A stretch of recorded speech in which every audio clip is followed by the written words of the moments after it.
Guys, welcome back to my channel. I hope you're having an awesome week as always. If you don't know me, my name's Cora. I post every Sunday, so make sure you're subscribed to see when I upload. Today I'm going to be doing a review and first impression of two new products. These are two new launches from Hourglass Cosmetics, which if you don't know is a very high-end brand in Sephora, and they just came out with their new Veil Translucent Setting Powder and a Veil Powder Brush. So I wanted to test these two products out. I haven't used them before and give you guys my honest first impression.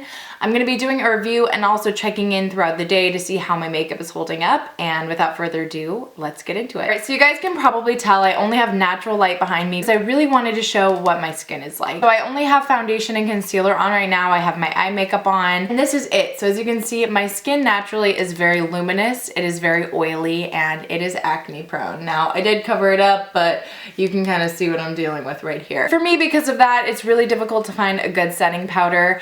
I have religiously used the Ben Nye or RMCA or whatever theater powder there is because nothing else really does the trick for me. Now I did receive it for free to review. However, I was not paid to post this video. I'm totally doing it of my own accord. If you've been watching my channel for a while, you know I'm pretty loyal to this brush for powder. This is the Real Techniques Expert Face Brush. You can get it at Target. Really affordable and an amazing versatile brush. So I'm gonna do half of my face with my Real Techniques brush and half of my face with this brush from Hourglass, because a lot of the times companies will say that the product works better with the brush that they created, which honestly usually isn't true. So opening it up, it looks like this. Now the packaging is beautiful right off the bat, and the lid is a little indented, so I'm assuming you're supposed to pour the product into this smaller circle. So I am going to go ahead and do that, see how much comes out.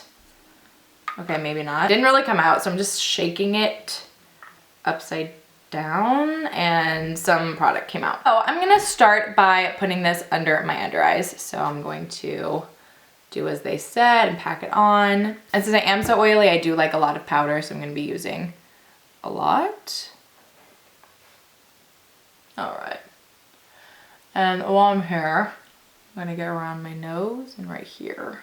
All right, so off the bat, you can see how much that brightened my under eye. I really like how that finish looks, so I'm intrigued to see how it's gonna look on the rest of my face. I think I'm gonna do this half of my face with this brush and then this half of my face with my Expert Face Brush. So right off the bat, I'm noticing this brush is extremely soft. It feels so good on my face. Typically, I don't like that with powder. I like to really pack it on and buff it on since my skin is so oily. So I'm interested to see how long this stays on. All right, so comparing, this is the done side of my face. My showing really well right now. And this is the not done side of my face. All right, so now we're gonna try it with the Expert Face Brush. So I am just swirling that in like I did with the other brush and just packing this on. All right, so this is the side with the Expert Face Brush. Now, to me, I notice a huge difference. I think this side has a lot more coverage. It looks definitely more packed on, like I mentioned, with the more packed brush, you're gonna get a more packed application.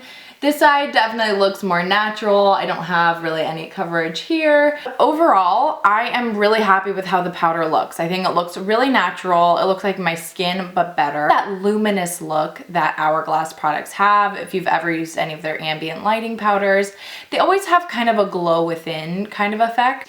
And that's definitely what I'm getting from this. All right, so I finished my makeup. I just did my normal routine that I would do after powder. And I have to say, they all look really pretty on top. I think they layered beautifully.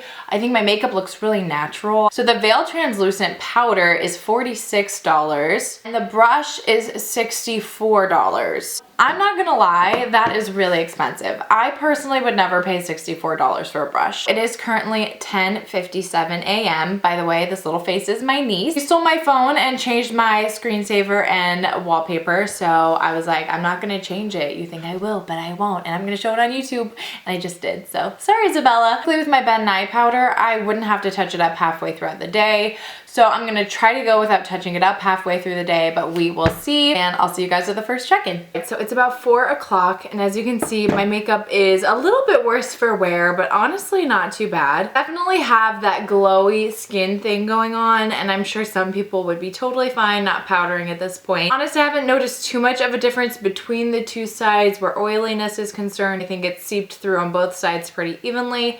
So I'm gonna go ahead and repowder, and we will see how the makeup holds up for the rest rest of the day. And I am going to take the smaller side and I am just going to pack that under my eyes. All right, so now I feel freshened up. I'm going to finish off the day and probably check in one more time while the light is still out. That'll probably be around 7:30, so that'll still give me another 3.5 hours of wear so I can check in with you and let you know my final thoughts. All right, so it's about 8 p.m. I am losing the natural light, so I'm just gonna wrap this up really quickly. As you can see, my skin definitely has a sheen and it's definitely oily, but it still looks really pretty. Like, I'm really happy with the results from this powder. I think I definitely could have stood to powder up again one more time. So if you don't mind spending $46 on a powder, I would definitely recommend this one. I think it works far better than my Cover FX one and others that I've bought at Sephora. However, I'm not so sure that the brush was worth it. So as you can see, there's really no comparable difference with both sides of my face. I do really like how my under eyes look and how it's set everything, so I think I do like that side. But if you're someone who doesn't need a ton of powder, who isn't that oily, I think it's a great brush for you. But for those oily girls that just really need to pack on the powder, the Expert face brush or one that's more dense. That's gonna be it for me. I hope you guys like this video. If you want more first impressions / reviews, let me know by leaving it in the comments below. Don't forget to subscribe before you leave, and I'll see you next Sunday. Bye.